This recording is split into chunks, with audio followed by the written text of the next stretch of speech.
Agnes turned on the TV and froze. There was her wheelchair, shining under bright lights, at a Lagos auction. The host's voice boomed. Sold for $1 million. The crowd cheered. Daniel smiled, and Agnes's heart cracked in a way she could feel in her bones. She did not hear the reporter's extra words. She did not see the confetti falling on the stage. She saw only the chair, the smooth handles her fingers knew by heart, the small scratch on the left wheel guard where it once brushed the old mango tree in their compound, the tiny ribbon she tied under the seat the day her husband died. That chair wasn't just a piece of metal, it carried her dignity, her memories, and her freedom. The screen flashed Daniel's name, and a flash of cameras lit his face. He waved like a king. Agnes did not blink. Her throat felt tight. She reached for the remote with shaking hands and turned up the volume. As if more sound could make the truth less cruel, she closed her eyes and, for a breath, went back in time. Agnes was a 6-8-year-old widow in a small bungalow in Surulere. Years of illness had slowed her legs until the wheels had to carry what her knees could not. Her late husband, Staff Sergeant Eze, a decorated soldier, bought the wheelchair before he died. He had saved for it, sold his last hunting gun, and said, "My queen must move with pride." He died 2 months after, his medals still in a blue tin box in the bedroom. Every time Agnes rolled to the veranda to watch the evening sky wash over Lagos, she felt his love holding the handles. But to her only son, Daniel, the wheelchair was nothing but an opportunity. Daniel had always been bright. In school, teachers said he would be great. Neighbors said he had a star on his head. But when he left home and tasted fast life on Lagos Island, the star grew dim under the harsh light of pride. He found friends who measured a man by the price of his shoes, the sound of his car, and the number of bottles on his table. They called him Dan Million. They laughed at his old clothes and his poor mother. He laughed with them, but the laughter cut him inside. Shame became a fog in his chest. One evening, as Agnes dozed to the soft hum of a generator, Daniel stood by the door of her room and watched her breathe. The night air smelled of fried plantain from a neighbor's kitchen. The ceiling fan ticked. He told himself a lie he could swallow. "I'll borrow the chair. I'll sell it. I'll bring money. She will be fine. She has neighbors. I will buy her a new one. A better one. Later." He moved like a shadow.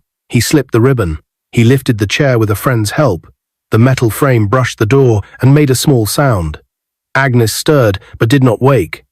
By morning, the chair was gone. Daniel was gone too. His phone switched off, his promises silent. For weeks, Agnes waited. She used a wooden stick someone left by the door. She dragged herself to the veranda and sat on a stool to catch the sunday. The stool hurt. Her back ached. She learned the full weight of distance, the long corridor to the bathroom, the small step at the kitchen door, the gap between her bed and the window where the light lived. Neighbors came with food. Mama Titi from the next house washed her clothes and said, "God is in control." Pastor Jude prayed and said, "A child can lose his way, but not his home." Agnes smiled gently, thanked them, and kept her pain folded inside like a secret letter. Then came the morning of the auction. Her TV, old but faithful, showed the bright hall on Victoria Island, with glass walls and soft carpet and people in suits. The host lifted his voice, hyped the crowd, and pointed to the chair like it was a crown. A new caption slid across the bottom. "Special collector's wheelchair, rare, custom, celebrity buyers watching." The number on the screen raced up, and Agnes felt time run with it. The camera found Daniel. He looked taller in that light, his watch catching the glow, his smile wide and hungry. Sold for $1 million. The hall exploded. Hands clapped. Someone whistled. Cameras flashed again and again, like tiny lightning. Agnes leaned back and held her chest.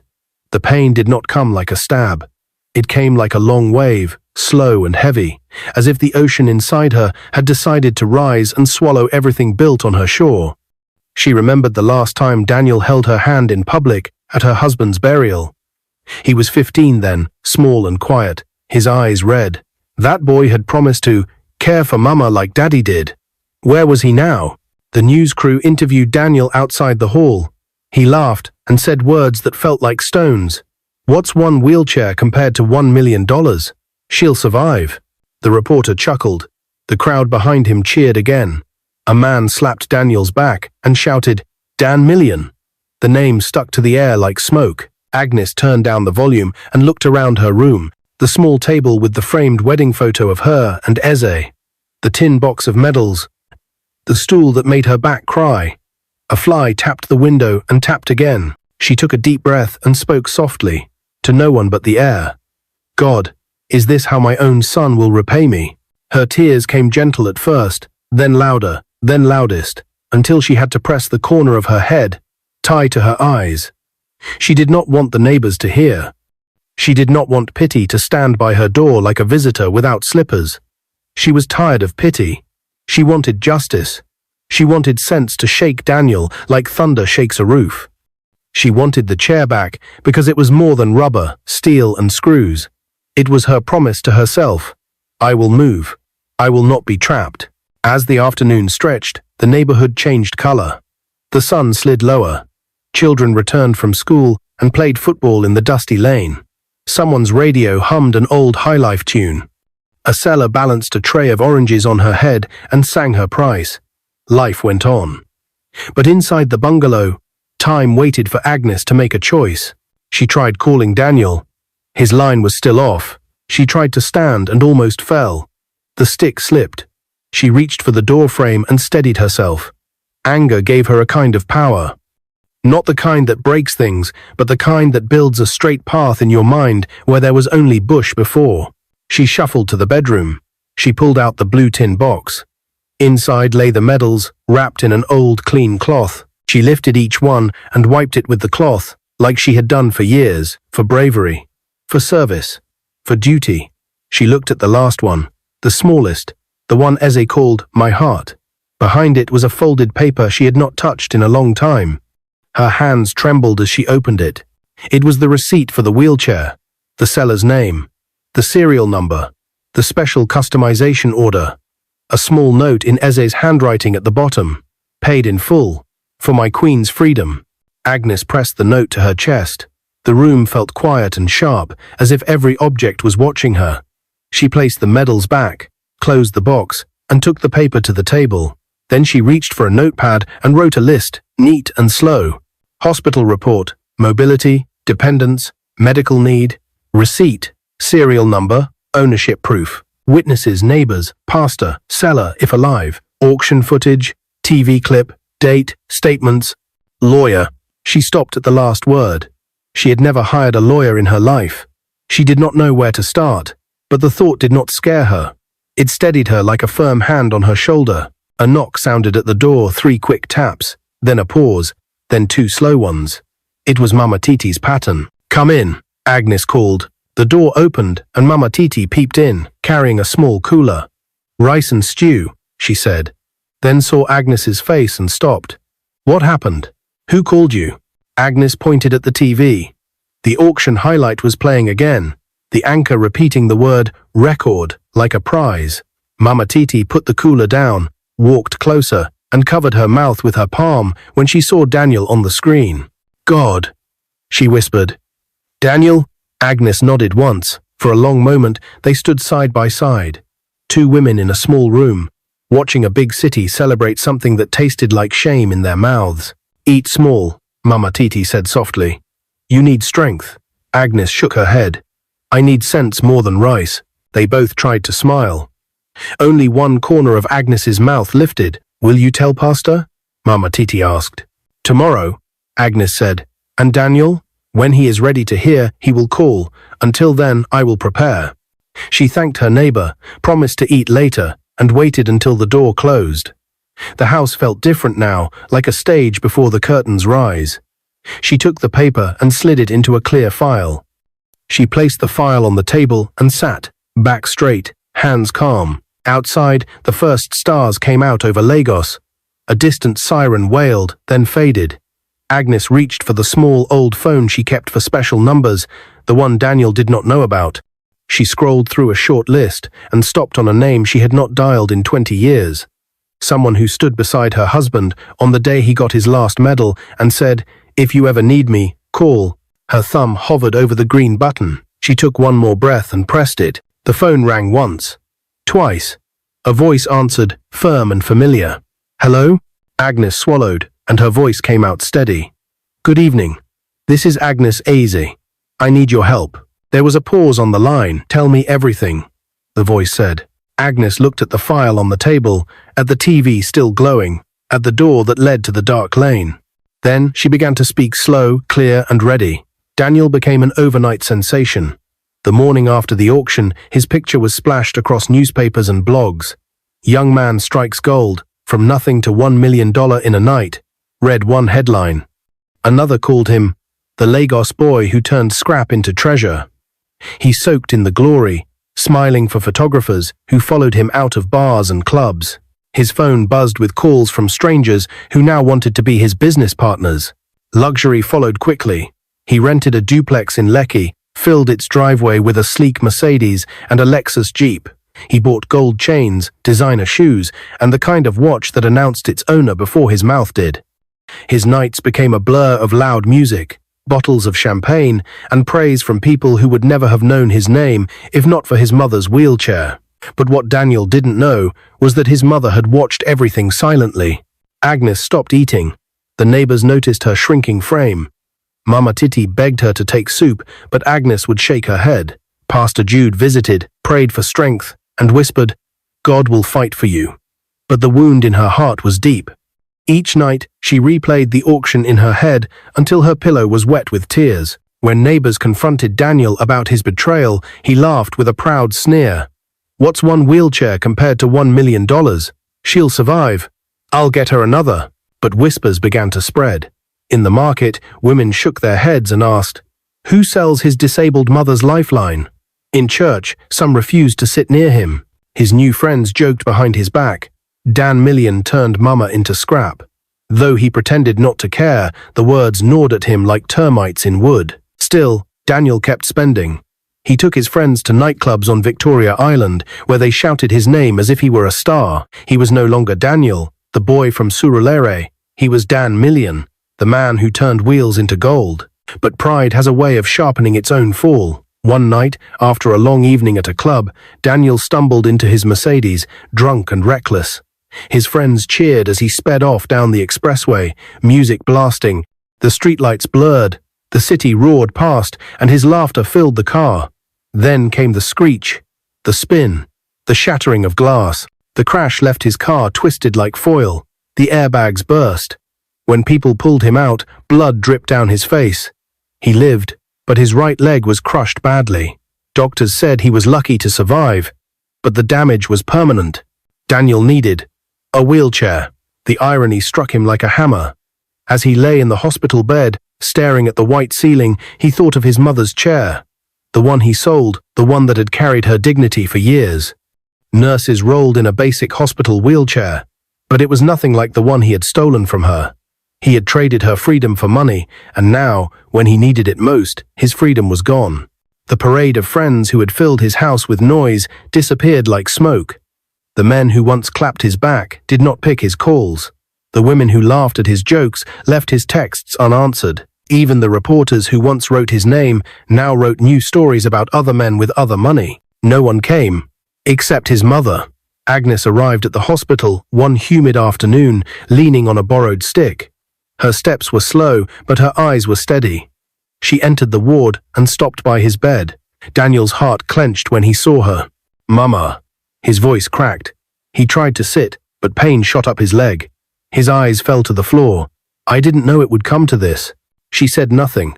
She only pulled a chair closer and sat quietly, watching him. Her silence pressed heavier than words. She placed her hand on his arm and closed her eyes to pray. Her tears soaked the bedsheet. Daniel turned his face to the wall. The shame burned hotter than his pain. Days passed. Each time Agnes visited, she brought food, prayers, and quiet presents. She asked no questions about the money. She did not scold him. She only sat by his side as if time itself could mend what betrayal had broken. But deep inside, Agnes had already begun her plan. She had contacted the old soldier's friend, whose number she still had. He knew a lawyer who had worked with veterans. Together, they began to build her case quietly, one paper, one document, one witness at a time. Daniel thought his mother's silence meant forgiveness. He thought her kindness meant she had buried the pain. But every step she took into that hospital ward, every prayer she whispered, was building towards something he could not yet see. The city buzzed outside. Newspapers forgot him. His cars gathered dust. His mansion became quiet.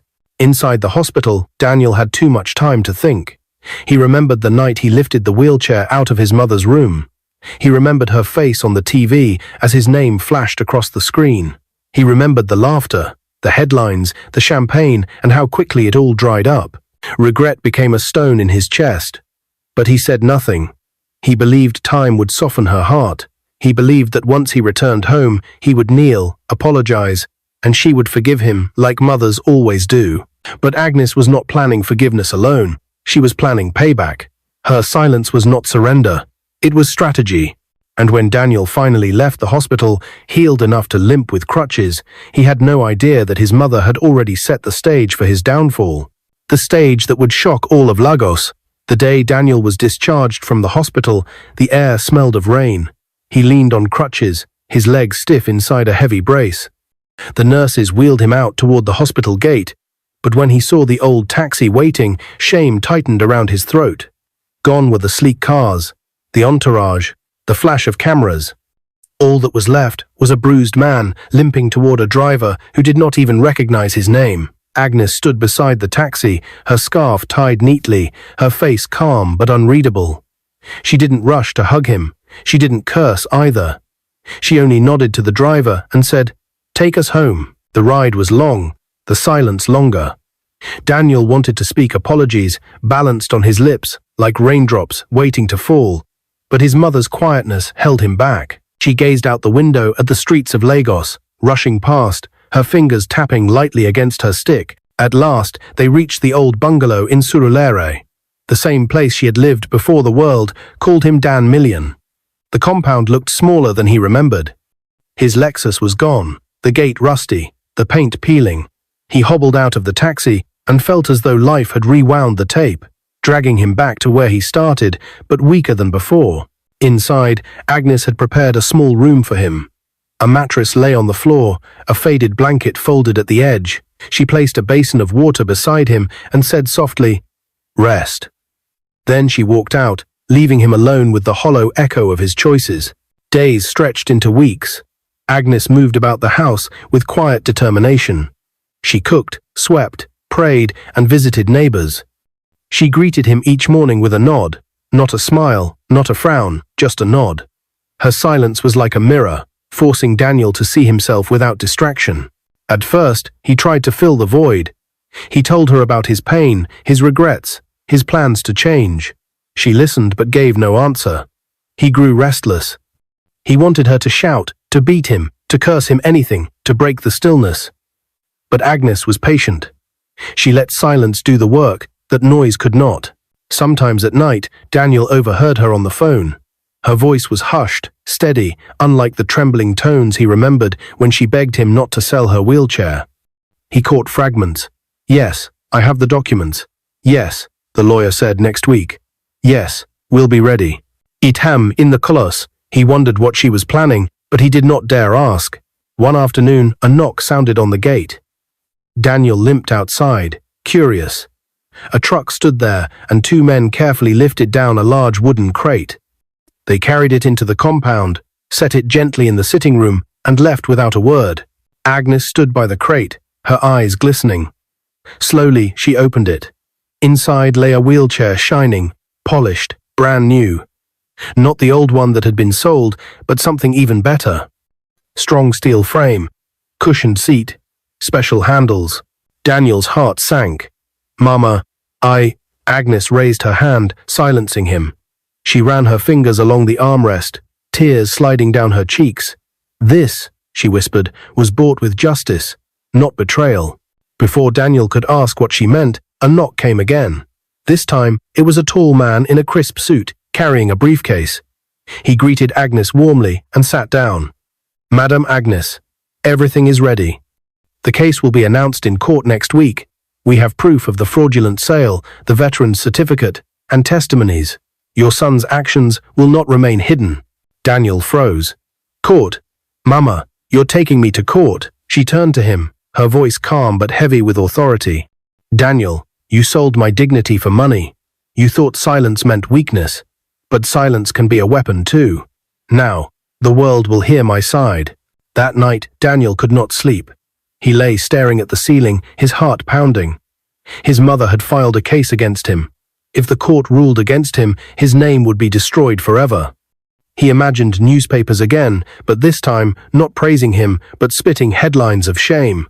"Greedy son betrays mother. Millionaire turned thief." Is not.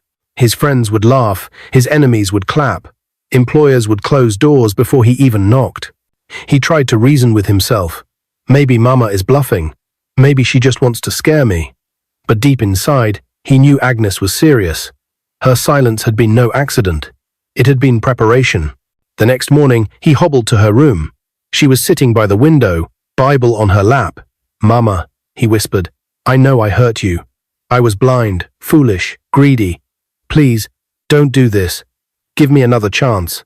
She looked at him, her eyes steady, the lines on her face deep like scars of time. "Daniel, forgiveness is in my heart, but justice must be in the world. What you did was not just against me. It was against every mother who sacrifices, every widow who suffers, every disabled soul who deserves dignity. My silence was for prayer. My plan is for justice." Coming, Daniel fell to his knees, his crutches clattering. He wept into her lap, but she did not bend. Her hand rested on his head, not in comfort, but in strength. "If God wills, you will rise again. But first, you must face the truth." By the weekend, the story had already begun to spread. A popular blogger hinted at it. Auction scandal, greed and betrayal in Lagos. Neighbors whispered louder. Some pitied Daniel, others said he deserved it. The pastor spoke about betrayal on Sunday, and though he mentioned no names, everyone glanced at Daniel sitting at the back, his head bowed. Agnes moved with quiet confidence. She met with lawyers, signed papers, and prepared her testimony. She no longer walked like a victim, she walked like a soldier's widow, reclaiming honor. Daniel, meanwhile, drowned in dread. Each step his mother took toward court felt like a nail in his coffin. He tried calling his old friends, begging for money, advice, support. None answered. He was alone. At night, he dreamt of his mother's face on the witness stand, telling the world how he betrayed her. He dreamt of the judge slamming the gavel. He dreamt of reporters chasing him, microphones thrust in his face, asking, "Why did you sell her wheelchair?" He woke in sweat, gasping. The morning of the hearing arrived. The sun rose bright over Lagos, the city buzzing with the noise of buses and traders. Agnes, dressed in her best ankara, her head tied neat, her eyes firm. She looked like a queen preparing for battle. Daniel sat in the corner, trembling. He wanted to run, to vanish, to undo time. But there was no escape. As they stepped out of the house, a crowd had already gathered at the gate. Neighbors, journalists, strangers holding phones. Cameras clicked, questions flew. "Madam Agnes, is it true your son betrayed you? Daniel, did you really sell your mother's wheelchair for $1 million? Will you face prison?" Daniel's chest tightened. His mother did not answer. She simply walked forward, her silence heavier than their noise, and Daniel realized with horror, his greatest fear was not the court. His greatest fear was that his mother's silence might break not into forgiveness, but into a truth so loud it would shatter his life forever. The courtroom in Ikeja was buzzing even before the judge arrived. Reporters packed into the benches, their pens poised, cameras flashing. Vendors outside sold newspapers with headlines like "Wheelchair Auction, Scandal Rocks Lagos," and "Son Faces Mother in Court." Daniel sat in the dock, his crutches leaning beside him. His once proud shoulders were slumped, his face pale. The weight of the crowd's eyes pressed down like a mountain. The world that once cheered Dan Million now looked at him as though he were a criminal. Agnes entered quietly, supported by her stick, dressed in a crisp blue ankara. Her head tie was tied high, her dignity restored. As she moved to the witness stand, murmurs rose in the room. "That's her. That's the mother." She did not look at Daniel. She kept her gaze fixed forward, as steady as a soldier on parade. The judge, a stern man with glasses perched low on his nose, struck the gavel. Court in session. Silence swept the hall. The prosecutor, a lean man in a dark suit, stepped forward. "My lord, this case is simple. A son, entrusted with the care of his widowed, disabled mother, chose greed over love. He stole her lifeline, a wheelchair that was not only a gift from her late husband's comrades, but also a symbol of her dignity, and sold it at an auction for $1 million. Today, we will prove that his betrayal was not only moral, but criminal. And we will seek justice for Madame Agnes. Daniel's lawyer rose quickly. A younger man, nervous, but trying to appear confident. My lord, my client admits to selling the wheelchair, but he had no criminal intent. He believed he was securing wealth for himself and his mother. Foolish? Yes. Greedy? Perhaps. But criminal? No. We ask this honorable court to consider that at the heart of this matter is a family dispute, not a crime. And the judge adjusted his glasses. Proceed. When Agnes took the stand, the room leaned in. Her voice was soft, but it carried across the hall. My husband was a soldier, she began. He fought for this country. Before he died, his comrades gave me that wheelchair, so I would not be stranded in my disability. That chair was more than metal and wheels. It was my freedom, my companion, my husband's last gift to me. Her eyes glistened as she continued. My son Daniel knew this. He saw how I cherished it. Yet one night, without my consent, he carried it out of my room and sold it for money. When I saw it on television being auctioned, I felt my heart break. Not because of the chair alone, but because my own blood had chosen gold over me. The courtroom was silent. Even the reporters stopped scribbling for a moment. The prosecutor leaned closer. Madame Agnes, what do you seek from this court? She lifted her head, her voice steady. Justice. Not just for me, but for every mother who sacrifices and is repaid with betrayal. Let the world know that a mother's dignity is not for sale. When Daniel was called to the stand, he limped forward, his head bowed. His lawyer whispered urgently, "Speak with remorse." Daniel cleared his throat, his voice trembling. My lord, I did it. I sold the wheelchair. At the time, I thought money would solve everything. I thought I could buy her another, a better one. I was blind, foolish. I didn't realize I was tearing her heart apart. He glanced at his mother for the first time. She did not return his gaze. Since the accident, I understand what I took from her. I know now what it means to depend on a chair for dignity. I regret it deeply. Mama, I'm sorry. Some in the gallery murmured. A few even sighed in pity, but Agnes remained unmoved. The prosecutor struck quickly. Daniel, is it true you spent the money on cars, parties, and luxury items? Daniel's face flushed. Yes. Is it true you mocked neighbors who questioned you, saying, "What's one wheelchair compared to $1 million?" Daniel swallowed hard. Yes. The prosecutor's voice rang out. So you admit this was not for her well-being. It was for your vanity. For greed. Daniel's silence was answer enough. As testimonies continued, more witnesses stepped forward. Neighbors recounted how Agnes had wept the night of the auction. A pastor spoke of counseling her through her sorrow. Even the auction house manager testified that Daniel had concealed the chair's sentimental value, presenting it only as a rare collector's piece. The judge listened intently, his face unreadable. At one point, Daniel's lawyer tried to shift blame. My lord, if the auction house accepted it, should they not bear some responsibility? But the judge cut him short. Counsel, the moral weight of this matter lies squarely on the accused. Do not distract this court. The gallery erupted in murmurs again. Just when it seemed the case was closing, Agnes's lawyer brought out a surprise. Documents showing that the proceeds of the auction had already been frozen by court order. Gasps filled the hall. The lawyer explained, My lord, Madame Agnes filed this case not only for justice, but to ensure the money is recovered. We request that the funds be redirected toward a foundation for widows and disabled mothers, as per her wish. All eyes turned to Agnes. She nodded gently. Let my pain become healing for others. If my son will not honor me, then let strangers benefit from what he stole. Daniel's mouth dropped open. He hadn't expected this. He thought his mother only wanted to shame him. But now, she was about to strip away the last remnants of his pride, the money itself. The judge looked over his glasses at Daniel. Do you have anything to say? Daniel's lips trembled, but no words came. The judge banged the gavel. This court will reconvene tomorrow for final judgment. The truth has been heard. Justice will be delivered. The crowd spilled out of the courtroom, buzzing with excitement. Reporters shouted questions, cameras flashed. Headlines were already forming. Agnes versus Daniel. Judgment Day awaits. Inside the emptying hall, Daniel sat alone in the dock, staring at his mother. She rose slowly, her stick tapping the floor. For a brief moment, her eyes met his calm, steady, unbroken. Daniel realized with a chill that tomorrow might not only decide his fate, but also rewrite his name forever. And as the court adjourned, Lagos waited with bated breath for the verdict that would shock everyone. The next morning dawned heavy over Lagos. The sky was swollen with clouds, as though heaven itself was waiting for the judgment. By 8 a.m., the courthouse was already surrounded. Vendors shouted, selling puff-puff and newspapers. Reporters jostled for space.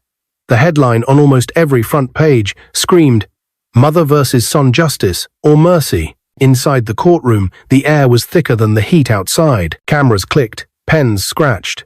People leaned forward as if the seats could not hold them. Everyone wanted to see how this would end. Daniel sat in the dock, his hands trembling around his crutches. He had not slept. His mind replayed his mother's words again and again. Justice, not revenge. But what kind of justice would fall today? Prison? Ruin? Shame forever? Agnes entered quietly. She was dressed in white lace, her head tied firmly. Her face was calm, like the stillness of deep waters. She did not look at Daniel. She simply walked to her seat, rested her stick against the bench, and folded her hands. The judge arrived, and the court rose. The gavel struck once. This court will now deliver judgment. The judge cleared his throat. We have heard the testimonies. We have seen the documents. The facts are not in dispute. The accused, Mr. Daniel, sold the wheelchair belonging to his mother, Madame Agnes, without consent.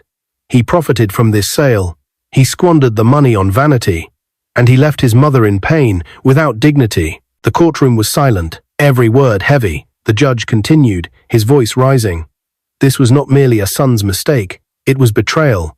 Betrayal of trust. Betrayal of family. Betrayal of humanity. A wheelchair is not just wood and metal, it is freedom. To take that from a disabled mother is to wound her soul. Daniel's throat tightened. Tears stung his eyes, but he forced himself to look at the judge. The judge's tone softened slightly. However, we also note that the accused has confessed, has shown remorse, and himself now lives in disability after his accident. This court believes punishment must teach, not only destroy. Therefore, the gavel struck. This court orders that the $1 million obtained from the auction be permanently transferred into a foundation established in the name of Madame Agnes for the support of widows and disabled mothers. Furthermore, the accused, Daniel, is sentenced to community service at the foundation for a period of 2 years, under supervision. Let him serve those he betrayed. The courtroom erupted. Some gasped, some clapped, some shook their heads.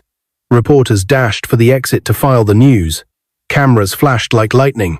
Daniel's collapse. Daniel sank to his knees, his crutches falling. Tears flowed freely down his cheeks. Prison had been his fear, but this was worse. To serve at the very foundation that bore his mother's name, to live daily in the shadow of her dignity, was a sentence heavier than bars. He looked at Agnes, desperate for even a flicker of mercy. "Mama," his voice broke. "I'm sorry. Please, forgive me." Agnes rose slowly, her stick tapping against the floor. The court fell silent again, waiting for her response. She walked toward him, every step echoing. When she stood before him, she looked down with steady eyes. "Daniel," she said softly, "forgiveness I gave you long ago. But forgiveness does not cancel consequences.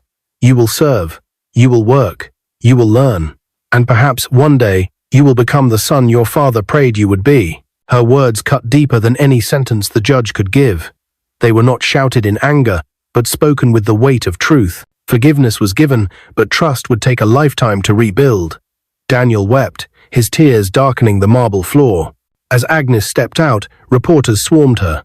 "Madame Agnes, do you feel victorious?" one asked. She paused. "This is not victory. This is a lesson.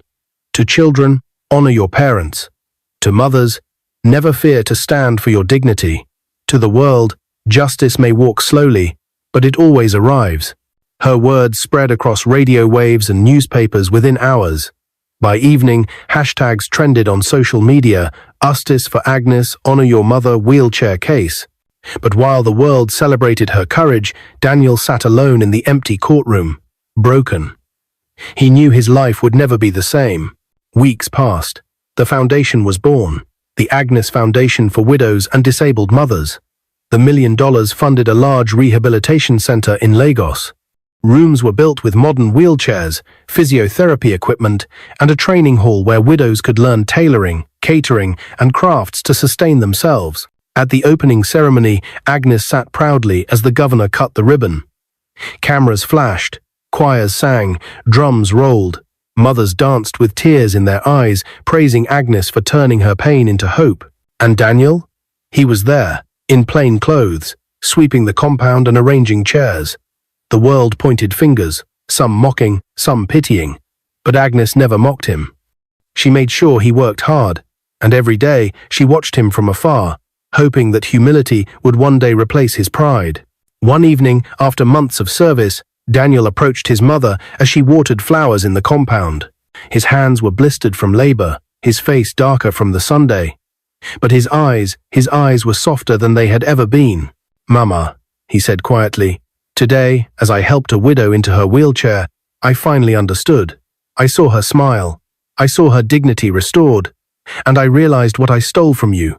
Not money, not a chair, but joy, freedom, dignity." Agnes turned slowly, her eyes misty. Daniel knelt at her feet. "I was blind, but now I see. I don't ask to erase my shame, but I ask for a chance to rebuild, to make you proud." For the first time in months, Agnes touched his shoulder gently. "Daniel, I have always prayed for this day. Not for riches, not for fame. For this moment when your heart would awaken."